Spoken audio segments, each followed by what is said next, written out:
छोले भटूरे वाली लड़की की रील सोशल मीडिया पर बहुत ज्यादा वायरल हो रही है आजकल। मैं भी पानी पूरी का ठेला लगा लेती हूँ, मुझे भी पैसों की जरूरत है। सोशल मीडिया से इंस्पायर होकर अपने इलाके में रिचा ने पानी पूरी का ठेला लगा लिया। धीरे धीरे पानी पूरी बिकने लगी। रिचा के पास कुछ पैसे आने लगे और इसी चीज से उसकी सौतेली बहन पिंकी को जलन होने लगी। रिचा पानी पूरी का ठेला लगाकर कमाई कर रही है, तो फिर मैं क्यों पीछे रह जाऊं?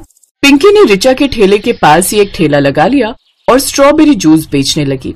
आओ, एक नंबर की पानी पूरी खा लो, पूरे बदन में ताजगी आ जाएगी, पेट की सारी बीमारियां खत्म हो जाएंगी, बस एक बार मेरी पानी पूरी खा लो।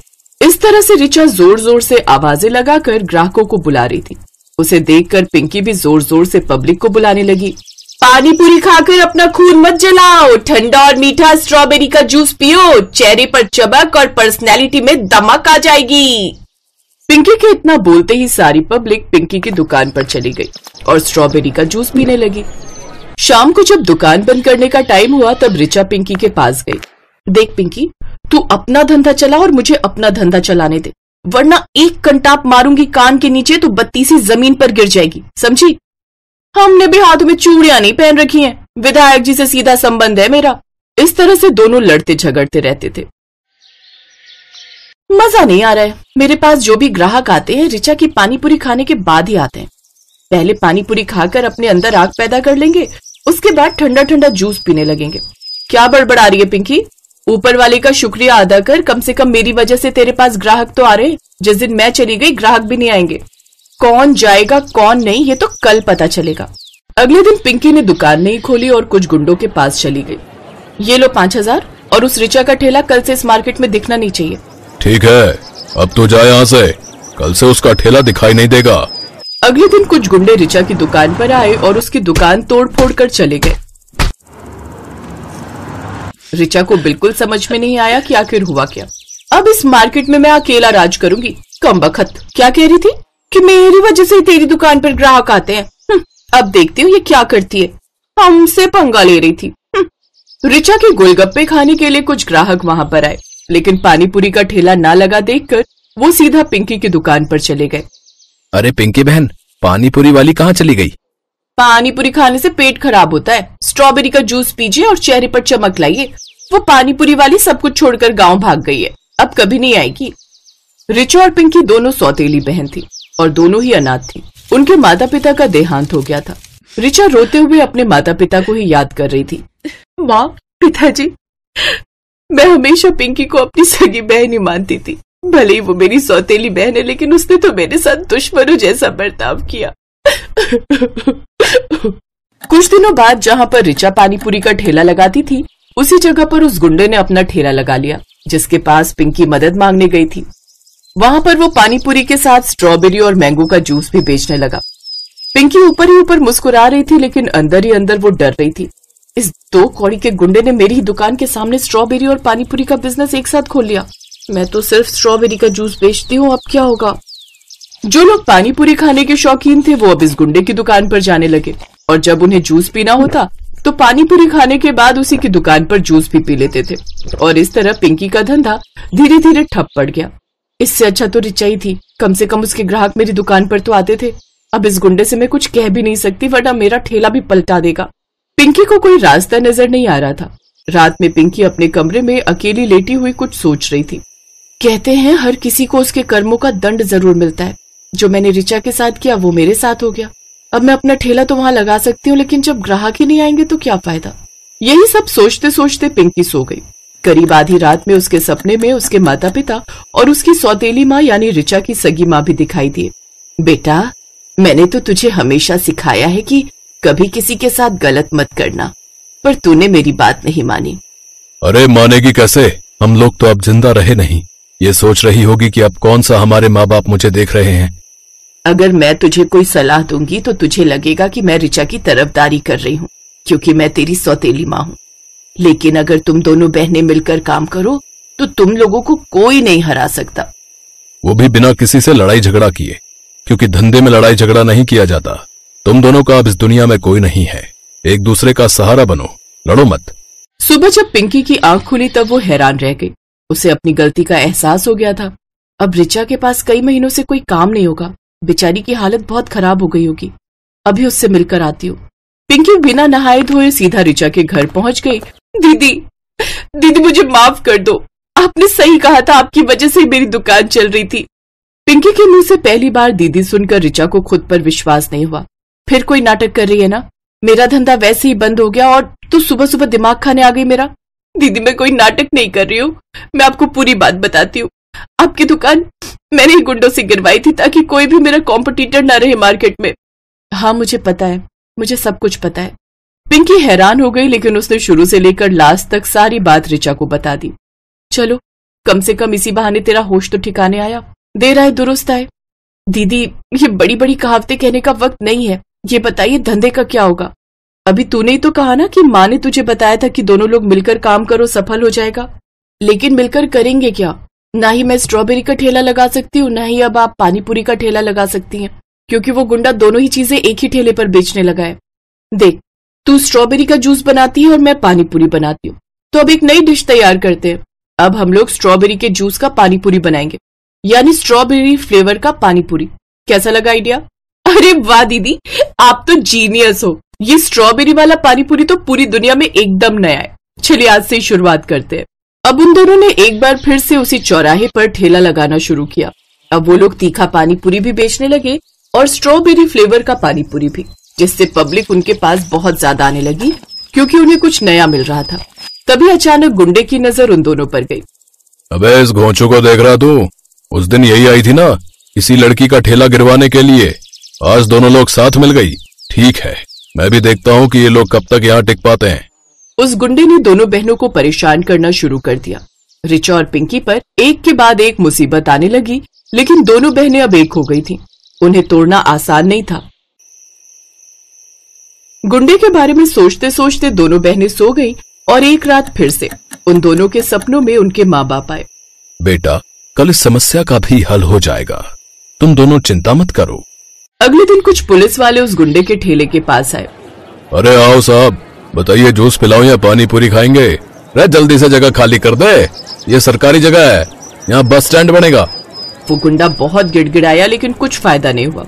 ये देखकर ऋचा ने पिंकी से कहा, वैसे पिंकी तूने मेरा ठेला पलटवार कर बहुत अच्छा किया, वरना आज उस गुंडे की जगह पुलिस मेरा ठेला पलटा रही होती।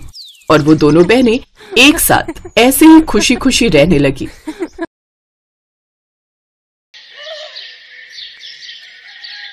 मनोहर पानीपुरी का ठेला चलाता था। उसकी एक 4 साल की बेटी थी और पत्नी शोभा दोबारा गर्भवती थी। मनोहर का परिवार बढ़ रहा था, इसी चिंता में वो ज्यादा मेहनत करता था। सुबह जल्दी उठकर पानीपुरी बनाने की सारी तैयारी करके मनोहर जल्दी ही काम पर निकल जाता था और शाम तक ठेले पर पानीपुरी बेचता था। मनोहर की पानीपुरी लोगों को बहुत पसंद थी, इसलिए ग्राहक भी आ ही जाते थे। मनोहर पानीपुरी खिला भाई। आटे की या सूजी की भैया जी? दोनों तरह की खिला दे। है भाई, तेरी पानीपुरी खाने में इतनी स्वादिष्ट होती है कि मजा आ जाता है भाई। हाँ मनोहर भैया 40 रुपए की पानीपुरी पैक कर देना, पानी थोड़ा ज्यादा कर देना। अभी कर देता हूँ। आने जाने वाले लोगों की नजर मनोहर के ठेले पर पड़ ही जाती थी, और पानीपुरी तो एक ऐसी चीज है जिसे देखकर मुंह में पानी आ ही जाता है। इसलिए लोग उसके ठेले पर रुककर पानीपुरी खाते और आगे बढ़ते। पर कुछ दिनों से मनोहर के ठेले पर भीड़ आनी कम हो गई थी, क्योंकि मानसून आ गया था और रोजाना ही तेज बारिश आ जाती थी, इसलिए लोग सड़क पर कम रुकते थे। बिक्री पर असर होने से मनोहर की रोजी रोटी पर भी असर पड़ा था। ये लो, रोटी खा लो। शुभा क्या बात है, चिंता में दिखाई दे रही हो? पूजा कहाँ है, दिखाई नहीं दे रही? वो पड़ोस वाली माला के घर खेलने गई है। वो शरद बाबू आए थे, मकान का किराया मांग रहे थे। बोल रहे थे 15 दिन ऊपर हो गए हैं, उन्हें अगले हफ्ते तक किराया चाहिए, नहीं तो हमें ये घर खाली करना पड़ेगा। उन्हें हमसे ज्यादा किराया देने वाले किराएदार मिल रहे हैं।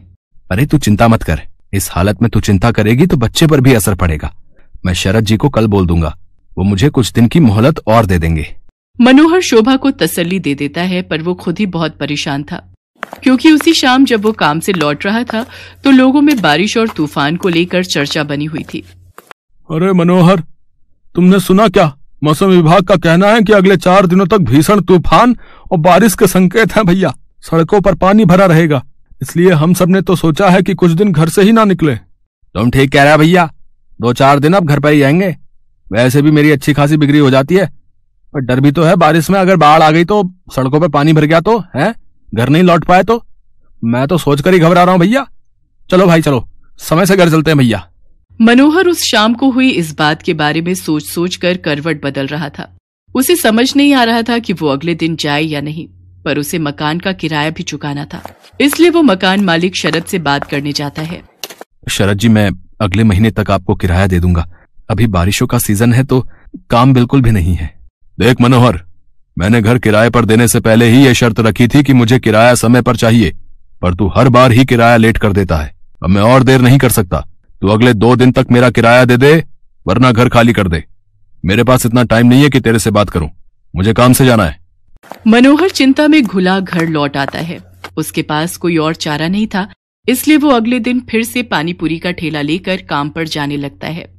पड़ोस की सुनीता भाभी कह रही थी कि अगले 2 दिनों तक बहुत बारिश होने वाली है, आप 2-3 दिन काम पर ना जाओ तो अच्छा है। शोभा, मैंने शरद जी से बात की थी, वो नहीं मान रहे हैं। उन्हें अगले 2 दिन में किराया चाहिए, इसलिए मुझे पानीपुरी का ठेला लगाने जाना ही होगा। मनोहर घर से निकल पड़ता है। वो ठेला लेकर जब अपनी जगह पर पहुंचा तो उसने देखा आज बहुत कम ठेले वाले खड़े थे। उसे पता था कि सबने पहले ही मना कर दिया था, इसलिए सब 2-3 दिन घर पर ही रहेंगे।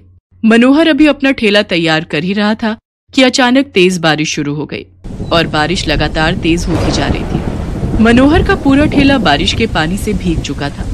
उसका बहुत नुकसान हो गया था। हे भगवान, कितना नुकसान हो गया। सोचा था आज थोड़ी कमाई हो जाएगी तो किराए के थोड़े पैसे देकर शरद जी को संभाल लूंगा, पर अब क्या करूं। आज तो 1 पाई की भी कमाई नहीं हुई। अब तो वापस घर जाने के सिवा कोई रास्ता नहीं। घर ही चला जाता हूं। बारिश का पानी सड़कों पर भर रहा है, अगर कुछ देर और रुका तो यहीं फंस जाऊंगा। मनोहर अपने ठेले को अभी लेकर जा ही रहा था कि अचानक से एक गाड़ी तेजी से आती है और सड़क पर फिसलती हुई एक पेड़ से टकरा जाती है। अचानक हुए ऐसे हादसे से मनोहर दंग रह जाता है। वो देखता है कि गाड़ी एक महिला चला रही थी और बराबर में उसके एक छोटी बच्ची बैठी हुई थी। महिला की ज्यादा चोट आई थी और वो बेहोश हो गई थी। बच्ची को खरोंचे आई थी और वो दर्द से रो रही थी। मनोहर उनके पास जाता है और रोती हुई बच्ची को गोद में उठा लेता है। लोग उसका साथ देने से मना कर देते हैं। हे भगवान, न जाने ये कौन है। चुप हो जा बिटिया, इसके तो हाथ पर चोट आई है। अगर इन्हें कुछ ही देर में अस्पताल नहीं ले गया तो अनर्थ हो जाएगा। ए भैया, जरा ऑटो रोको। ए भैया, आओ भैया, जरा गाड़ी रोको। कोई रोक ही नहीं रहा, कोई भी मदद करने को तैयार नहीं हो रहा है। मैं इन दोनों को इस हालत में यहाँ मरने के लिए नहीं छोड़ सकता। मेरी आत्मा इसके लिए कभी हाँ नहीं कहेगी। अब मैं क्या करूं? अब तो एक ही रास्ता बचा है। मनोहर को कुछ समझ नहीं आ रहा था। उस महिला की हालत गंभीर होती जा रही थी। उसके खून बह रहा था। मनोहर जल्दी से अपने ठेले का सामान उतारता है और बड़ी मुश्किल से उस औरत को अपने ठेले पर लिटाता है और बच्ची को भी साथ में ठेले पर बिठाकर बारिश में भीगता हुआ बड़ी मुश्किल से एक अस्पताल में पहुंचता है। उसे इस हालत में देखकर अस्पताल के डॉक्टर और नर्स जल्दी से उस महिला को एडमिट करते हैं। मनोहर उस रोती हुई बच्ची को संभाल रहा था। बच्ची के हाथ में चोट थी। मनोहर ने अपने मोबाइल से अपनी पत्नी शोभा को भी फोन कर दिया था ताकि वो परेशान न हो। कुछ घंटों बाद महिला को होश आता है। वो अपने पति को फोन मिलाती है। कुछ देर बाद उसका पति हॉस्पिटल पहुंचता है और अपनी पत्नी और बच्चे की हालत देखकर घबरा जाता है। डॉक्टर, सुषमा कैसी है? ये सब क्या हो गया? सुषमा, मुझे तो लगा था तुम अपनी मम्मी के घर पहुंच चुकी होगी। रोहित, मैं घर से निकली थी तो बारिश नहीं थी। मैंने सोचा आराम से पहुंच जाऊंगी, पर अचानक पता नहीं क्या हुआ, मैं गाड़ी संभाल नहीं पाई। कीचड़ में वो फिसलती चली गई और उसके बाद तो मुझे होश ही नहीं था। रोहित, ये भैया बहुत अच्छे हैं। आज इन्होंने ही मेरी और स्वाति की जान बचाई है। आपकी वाइफ ठीक कह रही हैं। आज की दुनिया में ऐसी मदद कोई नहीं करता। हमने अपनी आंखों से देखा था। ये भैया बारिश में अपने ठेले पर आपकी पत्नी और बच्ची को हॉस्पिटल लेकर आए थे। मैं आपका एहसान किस तरह से चुकाऊंगा?